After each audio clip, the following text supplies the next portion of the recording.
উঠে আসলো দিনের বাছাই করা সেরা বড় খবরগুলি। এই ভিডিওতে আপনাদেরকে জানিয়ে দিচ্ছি। চ্যানেলে প্রথম হলে অবশ্যই চ্যানেলটিকে সাবস্ক্রাইব করে নিন, অবশ্যই ভিডিওটিকে লাইক করবেন।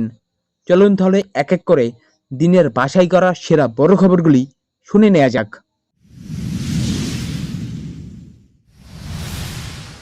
মমতা বন্দ্যোপাধ্যায়ের উপর আস্থা নেই, রাজ্যপালের সঙ্গে দেখা করে সাফ জানালেন চোপড়া কাণ্ডের নির্যাতিতা। উত্তর দিনাজপুরের চোপড়ায় প্রকাশ্যে সালিশি সভায় যুগলকে বেধড়ক মারধর, গ্রেপ্তার তৃণমূল নেতা তাজিমুল হক ওরফে জেসিবি। এই ঘটনায় তোলপাড় রাজ্য রাজনীতি। এবার চোপড়া কাণ্ডের নির্যাতিতদের সঙ্গে কথা বললেন রাজ্যপাল সিবি আনন্দ বোস। দিল্লি থেকে ঝটিকা সফরে উত্তর দিনাজপুর যাওয়ার কথা ছিল তার, তবে শেষ পর্যন্ত কোচবিহারে নির্যাতিত যুগলের সঙ্গে দেখা করেন তিনি। নয়াদিল্লি থেকে বাগডোগরা পৌঁছে সরাসরি কোচবিহারে চলে যান। সেখানেই অপেক্ষা করছিলেন ওই যুগল। সংবাদ সংস্থা পিটিআই সূত্রে খবর, বর্তমানে কোচবিহার সার্কিট হাউসে আক্রান্তদের সঙ্গে কথা বলছেন রাজ্যপাল।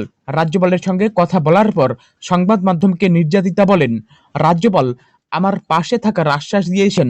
রাজ্য সরকার এবং মুখ্যমন্ত্রী মমতা বন্দ্যোপাধ্যায়ের উপর সমস্ত আস্থা হারিয়েছি। সাংবাদিকদের প্রশ্নের মুখোমুখি হয়ে নির্যাতিতা এও জানান তিনি বিজেপি করেন। প্রসঙ্গত প্রকাশ্যে এসেছে চোপড়ার নীতি পুলিশের ভিডিও, যেখানে দেখা গিয়েছে পরকীয়ার ঘটনায় রাস্তায় ফেলে বেধড়ক মারধর করা হচ্ছে এক তরুণীকে। নির্যাতনের শিকার হয় তার পুরুষ সঙ্গীও। অপরাধ পালিয়ে বিয়ে করে সংসার পেতেছিলেন তারা, সেই কারণেই তালিবানি নির্যাতনের শিকার হন এই যুগল। এই ঘটনায় তোলপাড় গোটা রাজ্য রাজনীতি, চলছে শাসক বিরোধীর তরজা। আপাতত পুলিশের জালে মূল অভিযুক্ত তৃণমূল নেতা জেসিবি। এই ঘটনায় শোকজও করা হয়েছে চোপড়ার আইসিকে।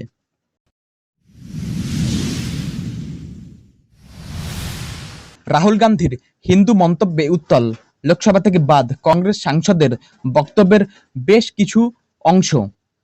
সোমবার লোকসভার অধিবেশনে বিজেপি সহ এনডিএ সরকারের বিরুদ্ধে জোরদার আক্রমণাত্মক ভঙ্গিতে দেখা যায় রাহুল গান্ধীকে।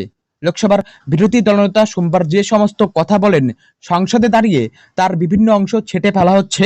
রাহুল গান্ধীর বক্তব্যের যে স্থানে হিন্দুদের নিয়ে বক্তব্য ছিল, সেই অংশ বাদ দেওয়া হচ্ছে বলে খবর।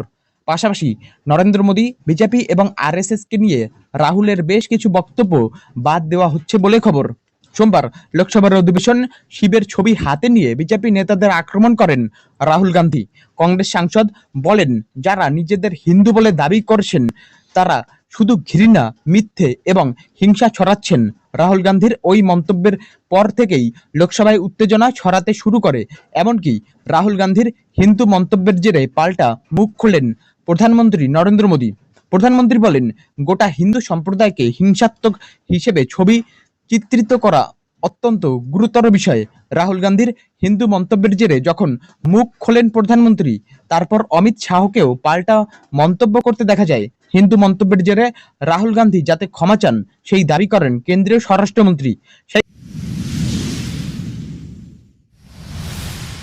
রাজ্যপাল রাষ্ট্রপতি আদালতকে অমান্য করা বাংলার ট্র্যাডিশন হয়ে গিয়েছে, সংসদে দাঁড়িয়ে বিস্ফোরক সৌমিত্র।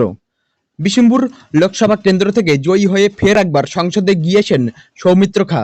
তৃতীয়বারের জন্য সাংসদ হয়েছেন তিনি। এবার বিজেপির এই হেভিওয়েট নেতাকেই সংসদে ফুল ফর্মে দেখা গেল। রাজ্যের সাম্প্রতিক পরিস্থিতি নিয়ে শাসক দলকে একহাত নিলেন তিনি।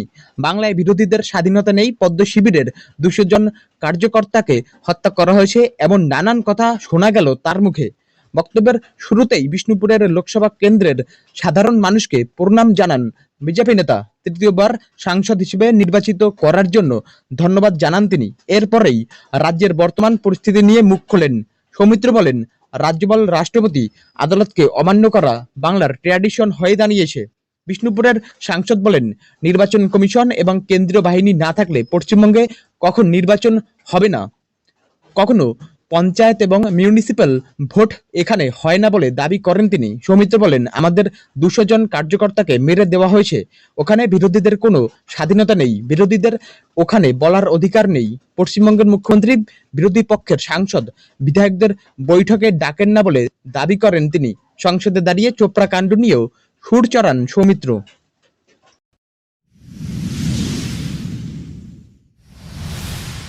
জামিন পেলেন আরাবুল ইসলাম। ভাঙড়ের তৃণমূল নেতাকে মুক্তি দিয়ে যা জানালো হাইকোর্ট। মাসের শুরুতেই বড় খবর, জামিন পেলেন ভাঙড়ের দাপুটে তৃণমূল নেতা আরাবুল ইসলাম। মঙ্গলবার তার জামিনের আর্জি মঞ্জুর করেছে কলকাতা হাইকোর্ট। উচ্চ আদালতের বিচারপতি অরিজিৎ বন্দ্যোপাধ্যায় এবং বিচারপতি প্রসেনজিৎ বিশ্বাসের ডিভিশন বেঞ্চের তরফ থেকে আরাবুলের জামিনের নির্দেশ দেওয়া হয়েছে। জানা যাচ্ছে, এদিন শর্ত সাপেক্ষে আরাবুলের জামিনের আবেদন মঞ্জুর করেছে হাইকোর্ট। তবে এই নির্দেশ যেহেতু সদ্য দেওয়া হয়েছে, সেই কারণে এখনো এর নির্দেশনামায় কপি উচ্চ আদালতের ওয়েবসাইটে আপলোড করা হয়নি। তাই ঠিক কি কি শর্ত সাপেক্ষে টিএমসি নেতার জামিনের আবেদন মঞ্জুর হয়েছে তা এখনো পরিষ্কার জানা যায়নি। তাই হাইকোর্টের তরফ থেকে জামিন পেলেও আরাবুল ভাঙড়ে ঢুকতে পারবেন কিনা, পুলিশের কাছে তাকে কতবার হাজিরা দিতে হবে, কত টাকার বন্ডে টিএমসি নেতার জামিনের আবেদন মঞ্জুর করেছে হাইকোর্ট, তা এখনো জানা যায়নি।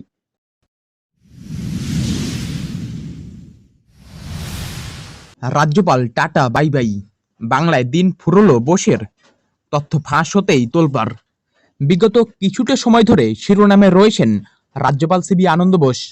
রাজ্যের শাসক দলের সঙ্গে তার সংঘাতের কথা নতুন কিছু নয়। এখন যেমন ভগবানগোলা এবং বরানগরের দুই জয়ী তৃণমূল বিধায়কের শপথ নিয়ে টানাপোড়েন চলছে, বিষয়টি নিয়ে মুখ্যমন্ত্রী মমতা বন্দ্যোপাধ্যায় অত্যন্ত বিরক্ত বলে খবর। এর মাঝেই সামনে এলো বড় খবর, পশ্চিমবঙ্গের রাজ্যপালের পদ থেকে বোসকে সরিয়ে দেবে দিল্লি।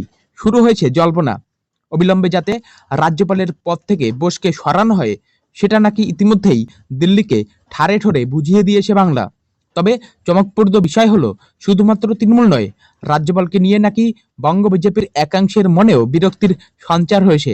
বোসকে সরিয়ে পশ্চিমবঙ্গের রাজ্যপালের আসনে অন্য কাউকে বসানো হোক, তারাও নাকি এটাই চাইছেন।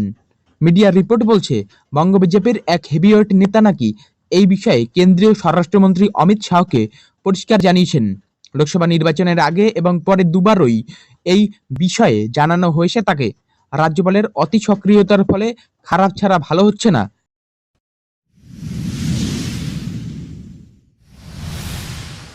নিট বিতর্কে আলোচনা চেয়ে প্রধানমন্ত্রীকে চিঠি রাহুলের, প্রথমবার সংসদে মুখ খুললেন Modi. UGC NEET, NET, NEET PG সহ একাধিক পরীক্ষার প্রশ্ন ফাঁস বিতর্কে প্রথমবার মুখ খুললেন প্রধানমন্ত্রী নরেন্দ্র মোদি। প্রধানমন্ত্রীর আশ্বাস, যারাই আমাদের দেশের পড়ুয়াদের ভবিষ্যৎ নষ্ট করার চেষ্টা করছেন তাদের সবাইকে কড়া শাস্তি পেতে হবে। মঙ্গলবার দুপুরেই নিট নিয়ে সংসদে আলোচনা চেয়ে মোদিকে চিঠি দেন বিরোধী দলনেতা রাহুল গান্ধী। রাহুলের দাবি ছিল, দেশের পড়ুয়াদের মধ্যে বিশ্বাস পুনরুদ্ধার করতে প্রধানমন্ত্রীর উচিত নিট বিতর্কে সংসদে আলোচনার অনুমতি দেওয়া এবং সেই বিতর্কে নেতৃত্ব দেওয়া। রাহুলের বক্তব্য, আমাদের পড়ুয়ারা উত্তর চান, সংসদে এটা নিয়ে আলোচনা হওয়াটা সেটার প্রথম ধাপ। এই বিষয়টার গুরুত্ব বুঝে সরকারের উচিত এটা নিয়ে দ্রুত আলোচনায় বসা।